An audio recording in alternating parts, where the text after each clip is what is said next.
Bonsoir amis youtubeurs. Alors dans cette vidéo je vais présenter une distribution Linux sur laquelle je suis tombé on va dire complètement par hasard. À vrai dire je n'aurais même pas eu l'idée de faire une telle recherche. Cette distribution se nomme Linux 11. Elle a pour objectif d'avoir un environnement de bureau identique à celui de Windows 11. Et le moins que l'on puisse dire, c'est que c'est vraiment réussi.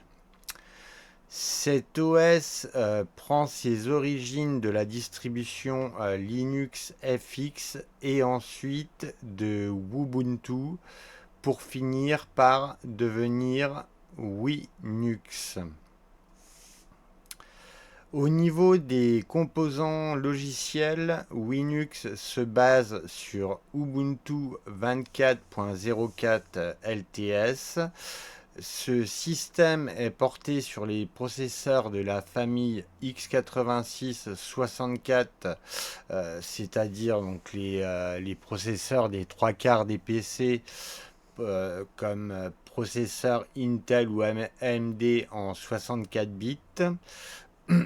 Derrière l'interface utilisateur se cache en réalité KDE Plasma. Il y a le noyau Linux 7.0 à l'installation et du point de vue des logiciels Linux, vous avez évidemment APT comme gestionnaire de paquets et vous avez également la possibilité d'installer Snap ou Flatpak par défaut car ces deux technologies sont installées par défaut. Linux a une interface utilisateur qui se veut un clone, on va dire, quasi identique de Windows 11. La distribution va même jusqu'à mettre des icônes et une disposition, on va dire, organisationnelle très similaire. Alors je ne vais pas m'étendre davantage, mais pour moi, et c'est mon avis personnel, cette distribution ne fait que du copier-coller et ne fait absolument pas, enfin ne fait preuve d'aucune imagination et de plus, je trouve la plupart des environnements Linux bien plus agréables visuellement et cohérents dans leur utilisation. Et vous avez en plus l'embarras du choix. Ce dernier point n'est toutefois pas un atout pour tous les Linuxiens, mais je le répète, pour ne pas m'attirer les foudres de qui que ce soit, l'avis que je donne sur cette distribution est un avis totalement personnel. D'ailleurs, petite parenthèse, même à l'époque, dans les années, on va dire 90, les Unix commerciaux, souvent basés sur Unix SVR4, avaient un environnement de bureau du nom de CDE qui était bien en avance par rapport aux interfaces de Windows de la même époque. Il a même été utilisé par Red Hat, me semble-t-il, et par d'autres distributions commerciales. Mais Red Hat ne l'était pas vraiment à ce moment. CDE est devenu open source d'ailleurs, mais il n'y a plus grand intérêt à l'utiliser à l'heure actuelle, à part pour une histoire de fun.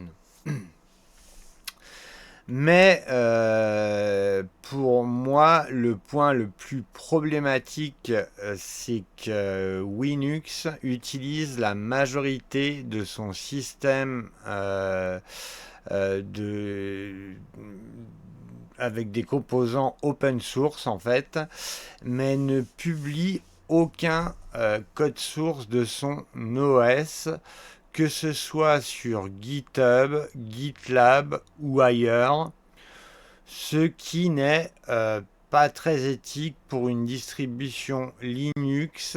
Et de plus, son interface utilisateur, qui est pour ainsi dire un clone de celui de Windows, ne doit pas être très légal. Mais bon, après ça, je n'en suis pas certain.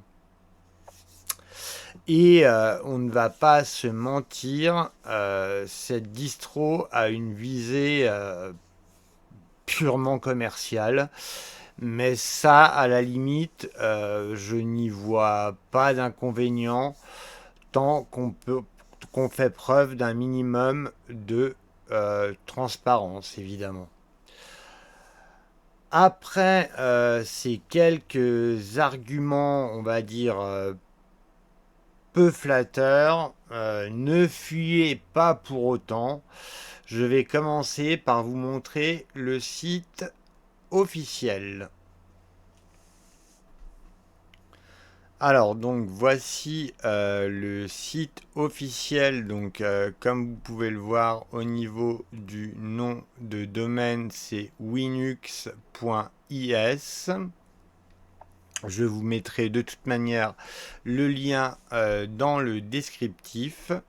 Donc comme vous pouvez le voir, c'est très très proche de Windows au niveau de l'apparence, mais je ne vais pas vous montrer ça pour le moment. Donc si vous voulez télécharger la distribution, bah, vous pouvez directement la télécharger par la page d'accueil euh, en cliquant sur ce bouton. Et là, vous allez dans la partie Download, comme si vous auriez cliqué sur cette section. Et ensuite, il suffit donc de cliquer Download Source via SourceForge, via la forge SourceForge, et vous téléchargez la distribution qui pèse l'image ISO pas loin de 6 à 7 gigas, me semble-t-il. Donc c'est assez conséquent.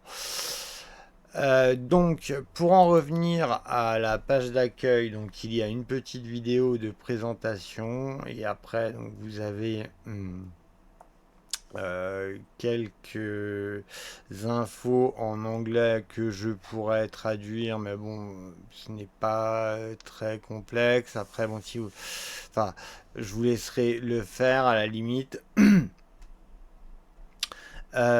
Sinon, vous avez donc la partie news, donc voilà, où ça vous explique un peu les composants du système, voilà, son utilisation, pour qui fait ce genre de système. Donc voilà, vous n'avez pas grand-chose au niveau des news. Euh, et donc la partie download, je vous l'ai déjà présentée. D'ailleurs, on va y retourner. Comme vous pouvez le voir, vous avez des serveurs alternatifs. Donc vous pouvez certainement trouver, bah, c'est toujours sur SourceForge, mais vous pouvez trouver des miroirs plus proches de chez vous. Et après, vous avez la partie payante dont on reparlera plus tard de Linux qui se trouve ici, Professional Key. Donc c'est une clé à payer de 35 dollars. Donc voilà, en euros, je ne sais plus combien c'est exactement, mais c'est à peu près similaire. C'est un peu moins d'euros, me semble-t-il, Mais voilà, donc voilà, ça vous explique un peu voilà, qu'il y a plusieurs thèmes inspirés de Windows 11 en plus, native support de OneDrive, enfin bref, on verra ça plus tard. Donc voici pour le site officiel. Alors je boot le système. Donc nous voilà sur le gestionnaire de session donc de Winux, donc qui est SDDM, le gestionnaire de session propre à KDE, car comme je vous l'ai mentionné, en réalité c'est KDE qui se cache derrière cette interface graphique. Oui, il y a un petit truc de bizarre. US au niveau du clavier. Plasma X11. D'accord. Bon, heureusement que j'ai pas entré un mot de passe déjà là. Léger bug. Après, peut-être, on peut, vu qu'on tape à l'aveugle, on peut pas voir si c'est de l'AZERTY ou du QWERTY. Mais bon, bref, ça ne pose pas de problème pour mon installation.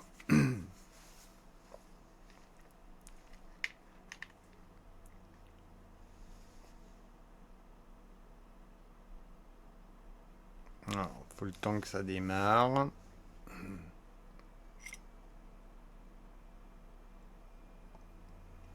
Donc, au démarrage, vous arrivez directement sur la partie configuration, ce qui tombe plutôt bien car nous ne sommes pas à la bonne résolution. Et ça ouvre le navigateur Microsoft Edge. Donc on va déjà changer la résolution. Donc nous allons dans Système, Affichage. Et là, vous allez pouvoir vous rendre compte que c'est les outils en réalité de KDE qui s'occupent du paramétrage. Donc voilà, et on va choisir la résolution, euh, voilà, celle-là. Appliquer, voilà, donc conserver, ok. Et donc, je vais agrandir cette fenêtre et comme vous pouvez le constater, ben en fait, la partie configuration, elle se présente exactement comme celle de Windows 11. C'est vraiment très très impressionnant. Mais comme je vous l'ai dit plus tard, bah voilà, il n'y a pas de, il n'y a, rien d'inventif dans tout ça, quoi. Voilà, c'est du copier-coller. Et donc, bah après, vous avez donc la partie système que je vous ai montré en premier plan. Donc, vous avez affichage. Là, c'est pour régler le volume. Enfin, vous voyez, je vous laisse regarder. Donc ça doit être des informations sur le système. Ouais, voilà, Linux 1126. Donc bureau et la section Bluetooth et appareil, donc où vous pouvez régler le Bluetooth, l'imprimante, scanner, téléphone, caméra digitale, caméra USB, souris, lecture automatique, donc réseau internet, tout ce qui touche au réseau et à internet. Donc comme vous pouvez le voir, vous avez une partie Active Directory dont on parlera un petit peu plus en détail plus loin dans cette vidéo. Donc au niveau de la personnalisation, bah, vous pouvez choisir les thèmes qui sont proposés ici.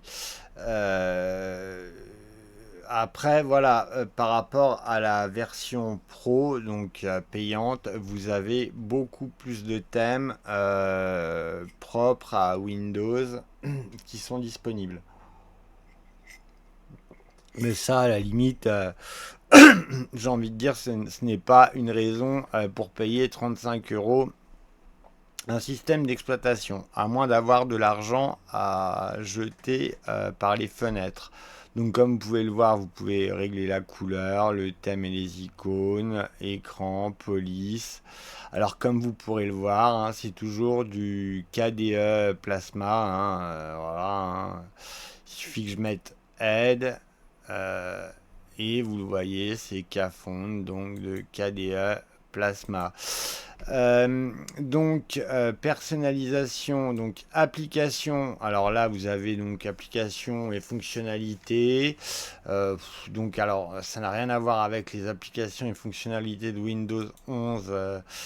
D'ailleurs, je vais vous le montrer tout de suite. Ça vous renvoie en fait sur la Logitech Discover, tout simplement. Et après, ça vous affiche des programmes qui ne sont pas du tout des petits services comme FTP ou ce genre de choses ou SSH sous Windows 11. Enfin voilà, comme vous pouvez le voir ici. Mais bon, bref, je ne vais pas m'attarder sur ce genre de choses. Donc, normes d'application, caractéristiques optionnelles, commencer. Euh, Ensuite de ça, donc il y a une partie compte où vous pouvez gérer votre compte personnel, le connecter à OneDrive, mais la connexion à OneDrive avec la version gratuite se fait avec le navigateur Internet. Voilà. Donc, temps et langue, donc c'est pour régler la date et l'heure, langue et région, donc c'est-à-dire votre disposition clavier, dactylographie, donc ça c'est pour le clavier virtuel, clavier, dictionnaire. Donc jeu, là c'est pour les contrôleurs de jeu, donc les manettes de jeu. Accessibilité, c'est tout ce qui se rapporte donc au handicap. Hein, donc, on est habitué à ce genre de choses sur les distributions Linux, ce qui est une très très bonne chose pour les personnes ayant un handicap. Donc sécurité, Power Tools, pare-feu et protection pour votre appareil, je pense que c'est une partie payante de... On va taper le mot de passe de... Oh non, même pas, non, mais ça doit être le pare-feu. Oui, c'est le pare-feu par défaut de Linux, NetFilter. Donc c'est juste un font-aide graphique. Et donc mise à jour Power Tools, en fait, c'est juste les mises à jour de Discover. Donc toutes les mises à jour, normalement, me semble-t-il, toutes les mises à jour du système. On va regarder.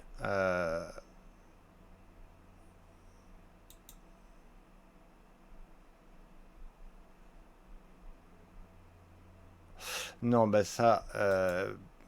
Donc oui, non, oui, vous pouvez vérifier les mises à jour et là, ça vous renvoie sur Discover. Voilà, comme vous pouvez le voir ici. Euh, et là, vous avez toutes les mises à jour, donc vous en avez un petit paquet hein, quand même. On va pas les faire, hein, rassurez-vous. Euh, Et donc voilà pour la partie de configuration que je souhaitais vous montrer. Et donc, comme vous pouvez le constater, le navigateur par défaut est Microsoft Edge. Donc là, il y a une première partie, donc configuration. Connectez-vous pour synchroniser vos données. Pourquoi pas? Allez, on va mettre une adresse mail qui n'est pas importante. Voilà. Alors je vérifie que je n'ai pas fait de faute d'orthographe. Non, c'est bon. Alors, donc là, il nous propose de mettre l'adresse email. On va utiliser le mot de passe. Hop. Voilà, normalement.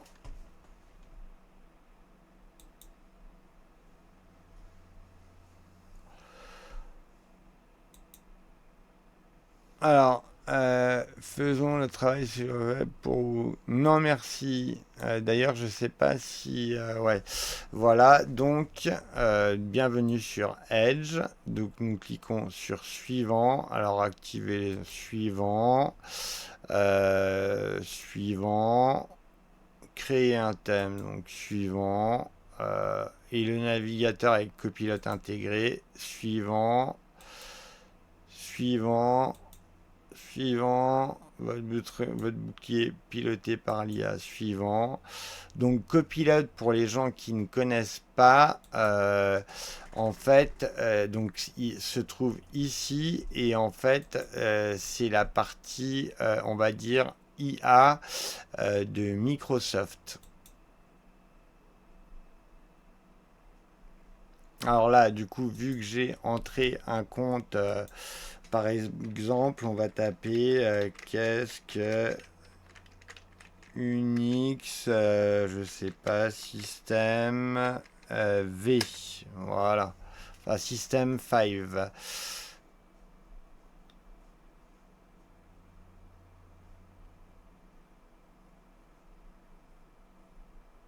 Et voilà, comme toute IA conversationnelle, elle nous donne des informations sur Unix System 5 Release, bah, sur toutes les releases. Voilà, tout simplement, on aurait pu faire de même avec n'importe quel thème. Donc, nous allons fermer ça. Après, il y a plein d'autres IA, hein. Moi, personnellement, j'en utilise pas vraiment. Mais il m'est déjà arrivé d'utiliser ChatGPT et Meta, mais voilà, sans plus. Euh, donc, ce que nous allons faire, c'est regarder toutefois en vitesse si les composants que je vous avais indiqués sont bien corrects. Donc, console. D'ailleurs, comme vous pouvez le voir, le truc pour afficher les différents bureaux est exactement comme celui de Windows. D'ailleurs, il y a un truc qu'on pourrait regarder. Des PKG, c'est le nombre d'applications en fait qui sont liées à KDE. Je pense qu'elles sont relativement nombreuses. Ouais, voilà, comme vous pouvez le voir, il y en a pas mal. Mais bon, c'est un mélange, je pense, de plusieurs environnements de bureau. Après, il faudrait voir la liste des paquets complète. Mais bon, bref, je ne voulais... donc, comme vous pouvez le voir, hein, il y a les commandes apt, hein, bien évidemment, vu qu'on est sur une Ubuntu. Et je voulais voir la version donc exacte donc du noyau. Comme vous pouvez le voir, c'est la 7.0, donc générique. Et donc voilà, système GNU Linux, noyau Linux. Et une autre petite commande qui est plutôt pas mal, c'est celle-là pour voir voilà, qu'on est donc sur Linux 11.2608 et du coup, comme vous pouvez le voir, codename Noble, donc c'est le nom de code d'Ubuntu 24.04. Donc voilà, c'est à peu près tout ce que je vous souhaitais faire avec le terminal parce que le but n'est pas d'utiliser le terminal. Donc pour le moment, je vais fermer cette, euh, ce navigateur pour y voir plus clair. Alors donc comme vous pouvez le voir, si vous faites un clic droit sur le bureau, bah, vous avez tout ce que vous retrouvez sur un environnement de bureau KDE Plasma. Donc là, au niveau de la barre des tâches, c'est vraiment du Windows tout craché, sauf qu'après, il y a des éléments bien propres à KDE, hein, comme la zone de notification, la partie volume, enfin de toute façon tout ce qui est réglage. Et là, vous avez encore Copilot. Je pense que ça ouvre. Ah ouais, voilà, ça fait une fenêtre Copilot, mais en réalité, ça doit être une extension, une fenêtre, une application, je pense, liée au navigateur Edge. Voilà, donc ça c'est pour faire les mises à jour, ça c'est pour nous notifier qu'on est sous Internet, la disposition clavier française, et puis après vous avez tous les raccourcis donc les plus importants, la Logitech Discover, la partie paramètres, le gestionnaire de fichiers donc qui a l'icône de celui de Windows 11 mais qui est bien Dolphin. Euh, donc Microsoft Edge comme navigateur par défaut. Alors là, vous avez une autre partie où vous avez la possibilité, par exemple, de mettre un, un desklet, comme on appelle sous Linux, sous KDE. Euh, donc par exemple, taper un emplacement, on va mettre, je sais pas, Abidjan, allez hop, et voilà, appliquer, ok. Donc là, comme vous le voyez, ce n'est pas bien placé. Donc, alors déjà, on va fermer cette page. Il faut laisser appuyer pour pouvoir, voilà, bouger le desklet. Et ensuite, vous faites un clic gauche normal sur sur le bureau, quoi, et c'est bon. Et si vous voulez configurer ce desklet, il suffit de faire un clic gauche et après vous pouvez le configurer. Et pour le supprimer, tout simplement ceci. Voilà. Et sinon, vous pouvez également configurer la météo ici. Donc, on va mettre Paris. Donc, alors, comme vous pouvez le voir, vous avez plusieurs sources Paris. Donc, Paris, Paris, Paris, Paris, Paris, Paris. Euh, voilà, ça me paraît pas mal. Et voilà. Et là, vous aurez la météo de Paris. Voilà, donc maintenant nous allons passer par la partie donc activation. Alors comme vous le voyez, le menu est exactement le menu démarrer de Linux est exactement le même que celui de Windows 11, mais vraiment, hein. Là, c'est pour changer d'utilisateur. Là, c'est pour ouvrir le gestionnaire de fichiers, la section paramètres et pour éteindre le système. Donc, pour afficher toutes les applications, alors vous pouvez taper une application en particulier, comme par exemple, bah, je sais pas, terminal, tiens, ça va afficher tous les terminals qui sont disponibles. Et comme vous pouvez le voir, après vous avez donc console, le terminal par défaut de KDE. Remote desktop client, pour le protocole RDP, donc de connexion à distance d'un serveur, d'un connexion à distance graphique, c'est l'équivalent de VNC pour Windows en gros. Donc Xterm, c'est ouais, le shell de base et Microsoft PowerShell, donc c'est la version PowerShell Donc le shell PowerShell de Windows que l'on retrouve en Flatpak et Snap, me semble-t-il. Donc voilà. Donc je voulais juste vous montrer qu'on pouvait très vite avoir une application en la tapant au-dessus, comme dans n'importe quelle distribution Linux d'ailleurs. Et si vous affichez toutes les applications, donc vous avez 4K Video Downloader. Donc en gros, cette application permet tout simplement de télécharger tout type de vidéo. Donc en 4K, donc c'est-à-dire en vidéo, en qualité vidéo la plus avec la meilleure résolution.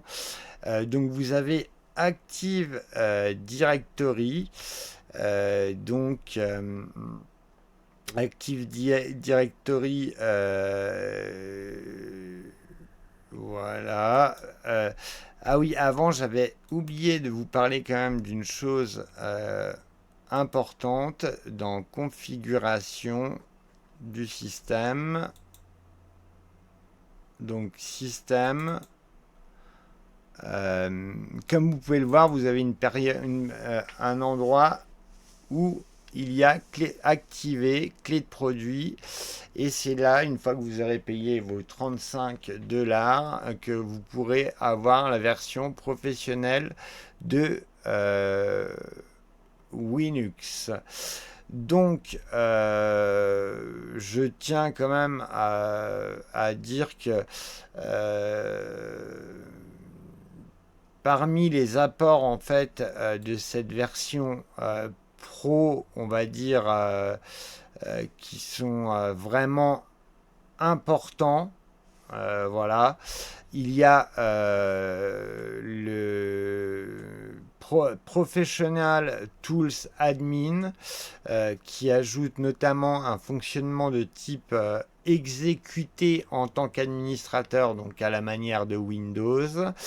Euh, Automatisation administrative, donc qui permet à certaines opérations d'administration du système qui sont réservés aux outils pro. One Click Restore qui permet de restaurer rapidement des réglages visuels du bureau après une modification accidentelle. Fonction supplémentaire pour les applications de bureau. Intégration améliorée de OneDrive et des dossiers réseau. Donc en gros, vous pouvez avoir OneDrive sous forme d'application plutôt que dans le navigateur Edge ou autre navigateur. Et des fonctions d'administration supplémentaires liées notamment à Active Directory. Voilà. Donc je vais vous expliquer un peu après à quoi correspond donc Active Directory. Donc on va retourner sur toutes nos applications. Donc comme vous pouvez le voir, vous avez Active Directory qui se trouve ici.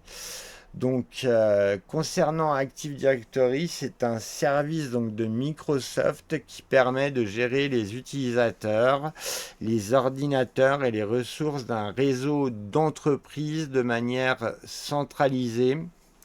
Mais sachez tout de même que vous avez des alternatives sous Linux pour Windows comme Samba AD d'ici.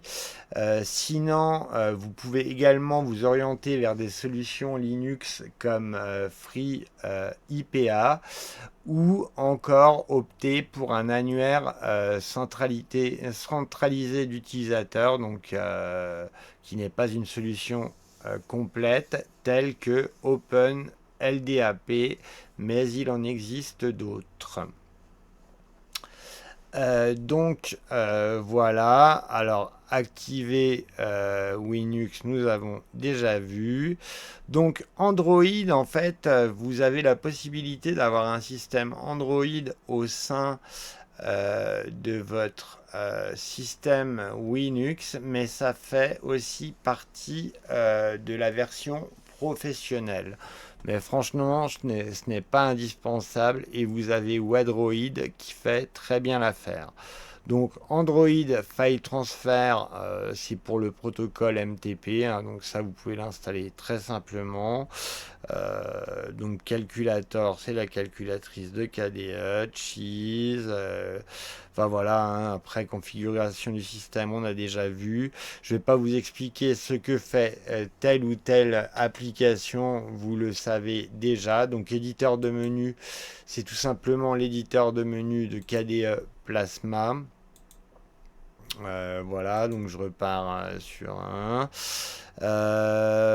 Ça, c'est pour régler de clavier, souris, visiblement.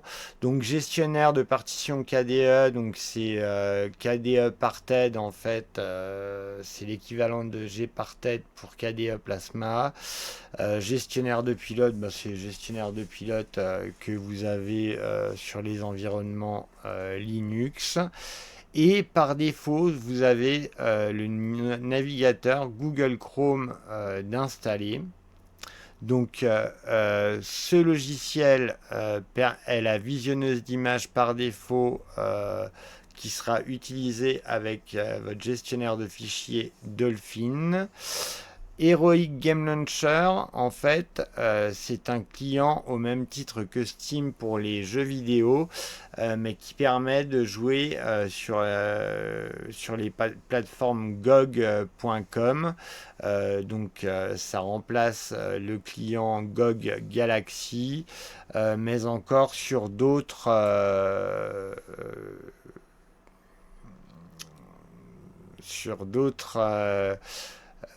hop, hop, hop. Sur d'autres plateformes. Alors là, c'est en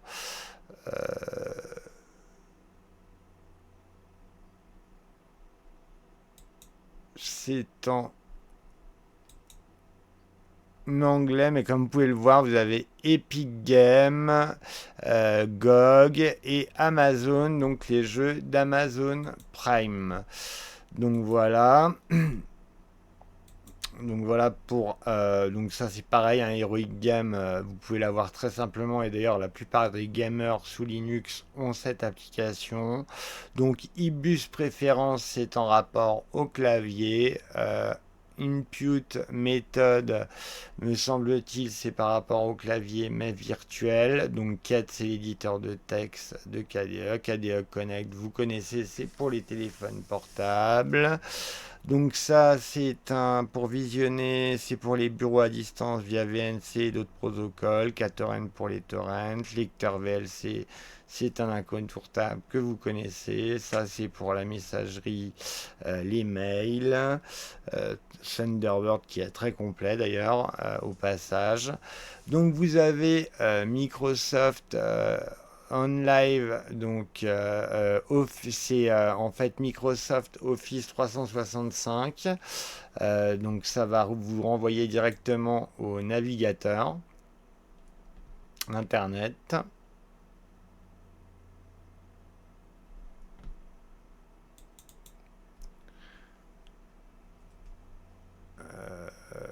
Voilà, mais après, ce n'est bien évidemment pas actif par défaut, hein. Voilà, faut pas non plus rêver. Si vous voulez, je pense que ça soit actif, il faut passer par la version payante. Enfin, payer auprès de Microsoft, car ce n'est pas compris dans la version payante de Linux, me semble-t-il. Donc voilà. Mais à côté de cela, vous avez également la suite Office en ligne. Euh, bon, on verra plus tard. Donc voilà, là vous avez toutes donc Microsoft PowerShell, donc le shell PowerShell. Donc Okular, c'est pour les PDF. Donc OneDrive, ça vous renvoie pareil directement au navigateur, donc pour avoir accès à votre OneDrive lié à votre adresse mail. Et voilà donc la suite Office dont je voulais vous parler, c'est OnLive Office, donc qui est totalement compatible avec les fichiers doc, les fichiers Excel de la suite Microsoft Office.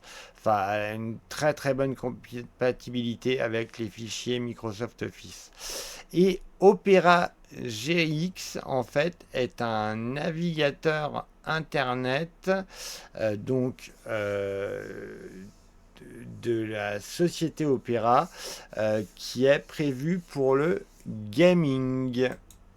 Donc on peut regarder rapidement.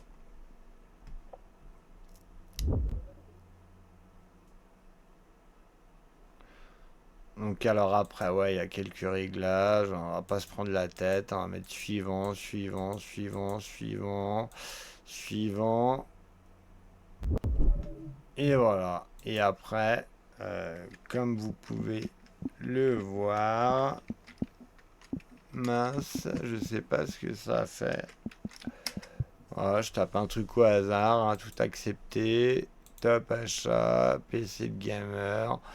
Enfin voilà, donc vous avez Twitch, vous avez tout un tas de composants en fait d'installer liés aux jeux vidéo avec ce navigateur internet.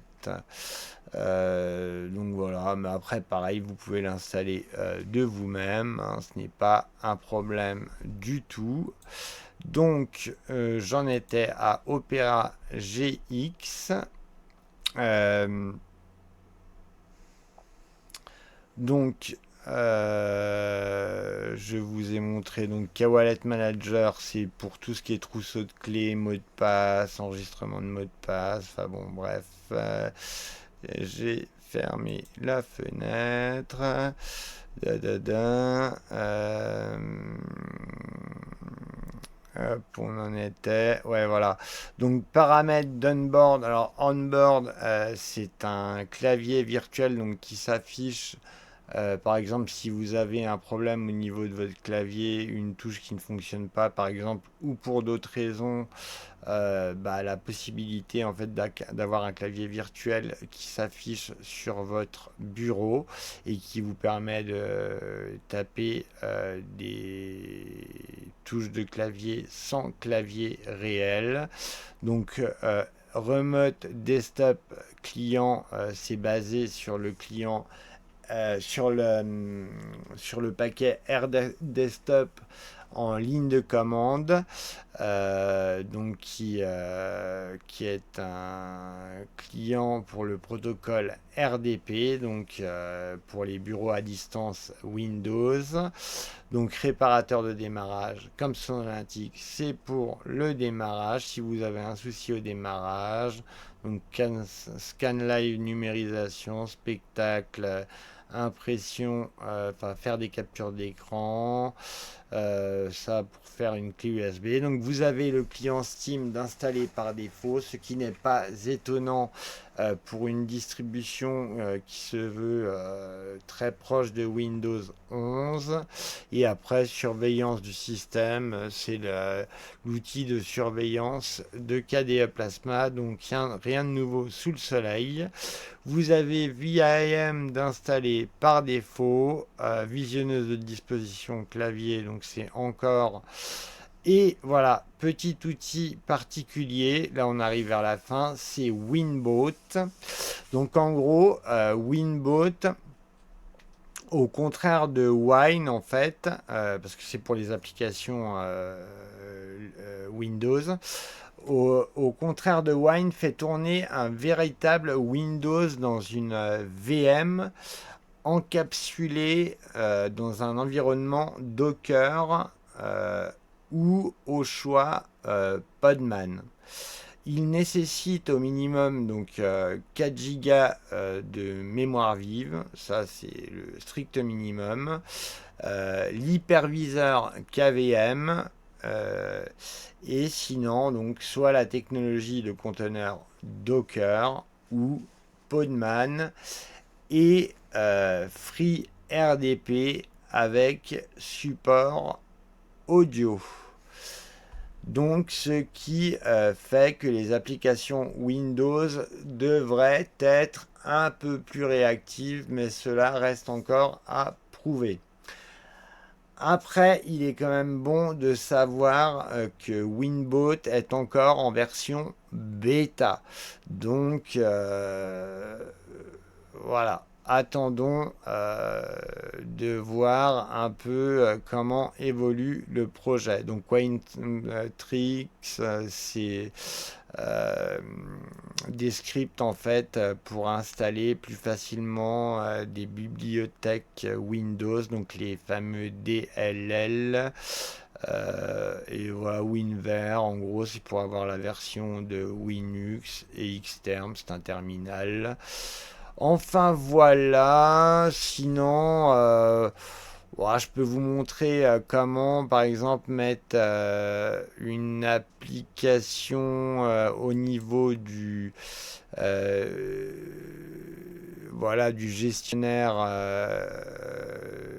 de tâches. Donc ajouter au gestionnaire de tâches. Donc là, comme vous pouvez le voir, vous avez la calculatrice maintenant. Voilà. Et sinon, je peux également vous la montrer comment l'ajouter ici. Donc, on va prendre par exemple l'application console. Hop, on va dessus. On fait un clic droit et on met donc ajouter aux favoris. Et là, comme vous pourrez le constater, il y a console qui s'affiche ici. Et après, vous pouvez également mettre des applications sur le bureau, comme je l'ai fait là. Mais là, étant donné que c'est un raccourci, enfin bon, voilà. Donc, il me semble qu'on a fait le tour de cette vidéo. Donc, je vous ai montré au niveau des bureaux virtuels qui sont au nombre de 4 par défaut, donc qui ressemblent à s'y méprendre à Windows. Alors, des épinglés. Donc, pour rappel, la Logitech c'est Discover. Donc, vous avez les snaps de préinstallés et les Flatpak.